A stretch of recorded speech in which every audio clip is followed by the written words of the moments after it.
ಕೊಟ್ಟಿದ್ದಾರೆ ಅಂತೇಳಿ ಅದು ಬೆಳಗ್ಗೆ ನನ್ನ ಗಮನಕ್ಕೆ ಬಂತು. ಏನು ಈ ರೀತಿ ನಗರ ಬ್ಲಾಕ್ ಕಾಂಗ್ರೆಸ್ ಅಧ್ಯಕ್ಷರು ಮತ್ತು ಜಿಲ್ಲಾ ಕಾಂಗ್ರೆಸ್ ಅಧ್ಯಕ್ಷರ ವಿರುದ್ಧ ಅವರು ದೂರು ಕೊಟ್ಟಿದ್ದಾರೆ. ಅವರು ಈ ರೀತಿ ನಡವಳಿಕೆ ನಡ್ಕೊಳ್ಳೋಂಥದ್ದಕ್ಕೆ ಇತ್ತೀಚಿನ ಏನು ಸಭೆಗಳಲ್ಲಿ ಗಲಾಟೆ ಆಗಲಿಕ್ಕೆ ಇದಕ್ಕೆಲ್ಲದಕ್ಕೂ ಕೂಡ ಕಾರಣ ಪ್ರಚೋದನೆ ಮಾಡ್ತಾ ಇದ್ದಾರೆ. ಇದಕ್ಕೆಲ್ಲ ಕೂಡ ಗಲಾಟೆ ಆಗ್ತಕ್ಕಂಥ ವಾತಾವರಣವನ್ನು ನಿರ್ಮಾಣ ಮಾಡ್ತಾ ಇದ್ದಾರೆ. ಪಕ್ಷದ ಸಭೆಗಳಲ್ಲಿ ಎಲ್ಲರನ್ನೂ ಕೂಡ ಒಟ್ಟಾಗಿ ತೆಗೆದುಕೊಂಡು ಹೋಗ್ತಾ ಇಲ್ಲ, ಮಾಹಿತಿಗಳನ್ನು ಎಲ್ಲರಿಗೂ ತಿಳಿಸ್ತಾ ಇಲ್ಲ.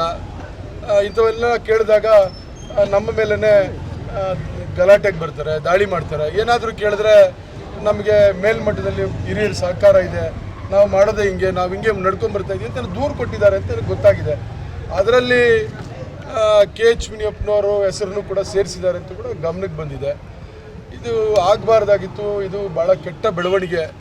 ಒಂದು ಪಕ್ಷದಲ್ಲಿ ನಾವೆಲ್ಲ ಇದ್ದೀವಿ, ಭಾಳ ವರ್ಷಗಳ ಕಾಲ KH ಮುನಿಯಪ್ಪನವರು ನಾವು ಎಲ್ಲ ಕೂಡ ಒಟ್ಟಾಗಿದ್ದಂಥವ್ರು. ಬಹುಶಃ 91ಕ್ಕೆ ಒಟ್ಟಾಗಿದ್ದಂಥವ್ರೆಲ್ಲ ಹೇಳ್ತಾ ಇದ್ದೀರಲ್ಲ, ಭಾಳ ವರ್ಷಗಳ ಕಾಲ ನಾವೆಲ್ಲ ಒಟ್ಟಾಗಿದ್ದಂಥವ್ರು. 91ಕ್ಕೆ KH ಮುನಿಯಪ್ಪನವರು ಕೋಲಾರಕ್ಕೆ ಬಂದ ದಿವಸದಿಂದ ಅವ್ರ ಜೊತೆಗೆ ಅವರು ಬೆನ್ನಿಗೆ ನಿಂತು ನಾವೆಲ್ಲ ಇದ್ದಂಥವ್ರು.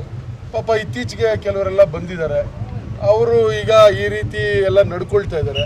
ಪಾಪ ಅವರು ಕೂಡ KH ಮುನಿಯಪ್ಪನವರು ಇವತ್ತು ಪಕ್ಷ ಪಾರ್ಲಿಮೆಂಟ್ ಚುನಾವಣೆಯಲ್ಲಿ ಸೋತ ಮೇಲೆ ಒಬ್ಬ ಹಿರಿಯ ನಾಯಕರು, ಅವರಿಗೆ ಆಗಬಾರ್ದಿತ್ತು, ಆಗೋಗಿದೆ, ಅವಕಾಶಗಳು ಮಾಡಿಕೊಡ್ಬೇಕು ಅಂತೇಳಿ ಬೆಂಗಳೂರು ಗ್ರಾಮಾಂತರ ಜಿಲ್ಲೆಯಲ್ಲಿ ಅವಕಾಶ ಮಾಡಿಕೊಟ್ಟು ಅಲ್ಲಿ ಶಾಸಕರಾಗಿ ಇವತ್ತು ಸರ್ಕಾರದಲ್ಲಿ ಒಂದು ಜವಾಬ್ದಾರಿಯುತ ಮಂತ್ರಿ ಸ್ಥಾನವನ್ನು ನಿರ್ವಹಿಸ್ತಾ ಇದ್ದಾರೆ. ಇವರೆಲ್ಲರನ್ನೂ ಕೂಡ ಅನಗತ್ಯವಾಗಿ ನನ್ನನ್ನು ಕಂಪ್ಲೇಂಟಲ್ಲಿ ತರೋಂಥದ್ದು, KH ಮುನಿಯಪ್ಪನವ್ರನ್ನ ಕಂಪ್ಲೇಂಟಲ್ಲಿ ತರೋಂಥದ್ದು ಇವೆಲ್ಲ ಕೂಡ ಒಳ್ಳೆ ಬೆಳವಣಿಗೆ ಅಲ್ಲ. ಇದು ಪಕ್ಷದ ಹಿರಿಯರು ಮತ್ತು ವರಿಷ್ಠರು ಇವೆಲ್ಲವನ್ನು ಕೂಡ ಬಹುಶಃ ಗಮನಿಸ್ತಾರೆ. ಅವ್ರ ಗಮನಕ್ಕೂ ಇದೆಲ್ಲ ಹೋಗ್ತದೆ. ಏನು ತೀರ್ಮಾನ ತಗೊಳ್ತಾರೆ.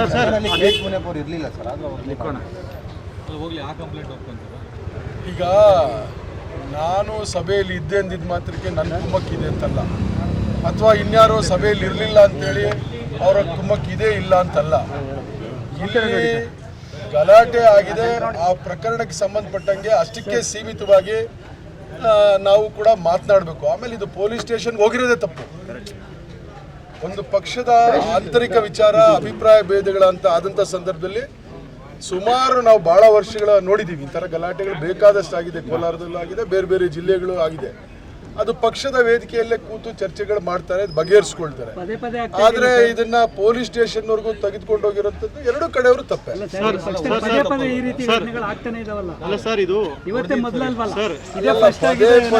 ಪದೇ ಪದೇ ನೋಡಿ, ನೀವೆಲ್ಲ ಕೂಡ ನೋಡ್ತಾ ಇರ್ತೀರಿ ಕಾಂಗ್ರೆಸ್ ಕಾರ್ಯಕ್ರಮಗಳನ್ನ. ಕೆಲವರು ಸೇರ್ಕೊಂಡು ಕಾಂಗ್ರೆಸ್ ಕಾರ್ಯಕ್ರಮಗಳು, ಕಾಂಗ್ರೆಸ್ ಕಚೇರಿಯಲ್ಲಿ ಇಂಥ ಕಡೆ ಎಲ್ಲ ಮಾಡ್ತಾ ಇರ್ತಕ್ಕಂಥದ್ದು ಆಗ್ತದೆ. ಇದರಿಂದ ಪಕ್ಷಕ್ಕೆ ಅದು ಎಲ್ಲರನ್ನೂ ವಿಶ್ವಾಸಕ್ಕೆ ತೆಗೆದುಕೊಂಡು ಹೋದ್ರೆ ಮಾತ್ರ ಪಕ್ಷ ಕಟ್ಟಲಿಕ್ಕೆ ಸಾಧ್ಯ. ಯಾರೋ ಕೆಲವರಿಂದ ಪಕ್ಷ ಕಟ್ಟಲಿಕ್ಕೆ ಸಾಧ್ಯ ಇಲ್ಲ. ಇಂಥ ವಿಚಾರದಲ್ಲಿ ಕಾರ್ಯಕರ್ತರು ಅವರ ಅಭಿಪ್ರಾಯಗಳನ್ನ ಹೇಳ್ತದಕ್ಕೂ ಕೂಡ ಆ ಪಕ್ಷ ಅವಕಾಶ ಮಾಡಿಕೊಡ್ತದೆ. ಅವ್ರ ಅಭಿಪ್ರಾಯ ಹೇಳುವಾಗ ಈ ಥರ ಗೊಂದಲ ಆಗಿದೆ. ಪೂರ್ವಯೋಜಿತ ಅಲ್ಲೇ ಅಂತ ಹೇಳ್ತಿದ್ದಾರೆ.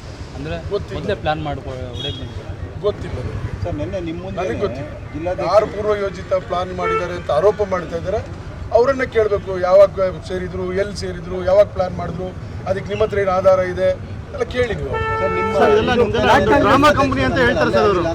ಹೌದೌದು, ಅದನ್ನೇ ನಾನು ಹೇಳಿದ್ದೀನಿ. ಗೊತ್ತಿಲ್ಲ. ನಮ್ಮ ಉಸ್ತುವಾರಿ ಉಪಾಧ್ಯಕ್ಷರು ಮಾತನಾಡಿದ್ರಂತೆ ರಾತ್ರಿ, ನಮ್ಮ ಮಾಲೂರು ಶಾಸಕರು ಮಾತನಾಡಿದ್ರಂತೆ.